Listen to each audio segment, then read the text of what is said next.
Kabar bergabungnya Tatong Bara ke Partai Solidaritas Indonesia, PSI, sontak mengundang perhatian publik, terutama bagi mereka yang melek politik. Nama mantan wali kota Kota Mobagu 2 periode itu secara mengejutkan muncul dalam surat keputusan DPP PSI tertanggal 15 Mei 2025, yang ditandatangani langsung oleh Ketua Umum Kaesang Pangarap. Dalam SK tersebut, Tatong ditunjuk sebagai pelaksana tugas, PLT, Ketua PSI Sulawesi Utara. SK tersebut muncul dan viral pada bulan Juni, tak lama setelah ia diketahui secara resmi mundur dari Partai Nasdem. Langkah ini menimbulkan pertanyaan, seberapa besar dampak politik dari bergabungnya Tatong ke PSI, terutama karena ia kini tak lagi memiliki jabatan apapun di pemerintahan, dan pengaruh politiknya dinilai tak sekuat dulu lagi. Menurut analis politik Sulawesi Utara, Baso Afandi, masuknya Tatong Bara ke Partai Solidaritas Indonesia, PSI, sebagai pelaksana tugas, PLT, Ketua PSI Sulawesi Utara adalah sebuah langkah politik yang patut diapresiasi. Ini bukan hanya soal penunjukan tokoh, tapi sinyal kuat bahwa PSI sedang melakukan rekalibrasi strategi politik dengan membuka diri terhadap tokoh lokal berpengaruh yang memiliki jejak elektoral dan pengalaman administratif,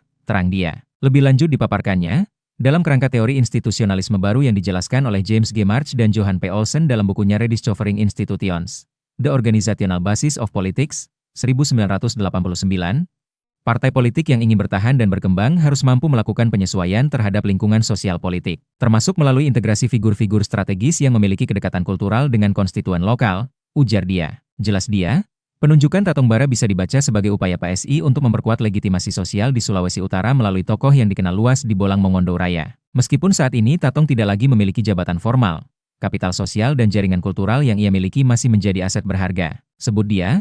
Dalam konsep social capital yang dibahas oleh Robert Putnam dalam Bowling Alone, The Collapse and Revival of American Community, 2000, kepercayaan sosial dan jaringan relasi di tingkat lokal adalah fondasi penting bagi keberhasilan mobilisasi politik. Bila dimanfaatkan dengan bijak, jaringan tersebut bisa menjadi landasan awal untuk membangun kekuatan PSI dari akar rumput di wilayah yang selama ini didominasi oleh partai-partai besar seperti PDIP atau Golkar, terang dia. Menurut Baso, penunjukan ini juga memperlihatkan bahwa PSI mulai bergerak dari eksklusivitas ideologis ke arah pragmatik strategis, sebuah hal yang lazim dalam politik modern, sebagaimana dijelaskan dalam karya Giovanni Sartori, Parties and Party Systems, A Framework for Analysis, 1976.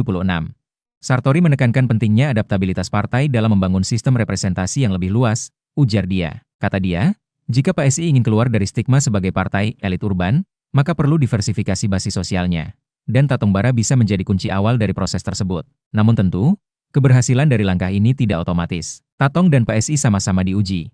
PSI harus membuktikan bahwa keberanian mereka mengambil risiko ini bukan sekadar manuver elitis. Dan Tatong harus menunjukkan bahwa meskipun tidak lagi menjabat, ia masih memiliki energi dan integritas untuk membangun basis politik baru dengan semangat kolektif, jelas Baso. Baso lantas mengutip apa yang dikatakan oleh Hannah Arendt dalam The Human Condition, 1958, kekuatan politik sejati tidak berasal dari kekuasaan struktural semata, tetapi dari kemampuan untuk bertindak bersama, menciptakan ruang publik yang hidup, dan membangun kepercayaan rakyat. Jika PSI dan Tatong mampu menghadirkan kerja kolektif yang nyata di lapangan bukan hanya simbolik, maka penunjukan ini bisa menjadi tonggak baru kebangkitan PSI di Sulawesi Utara, pungkas Baso.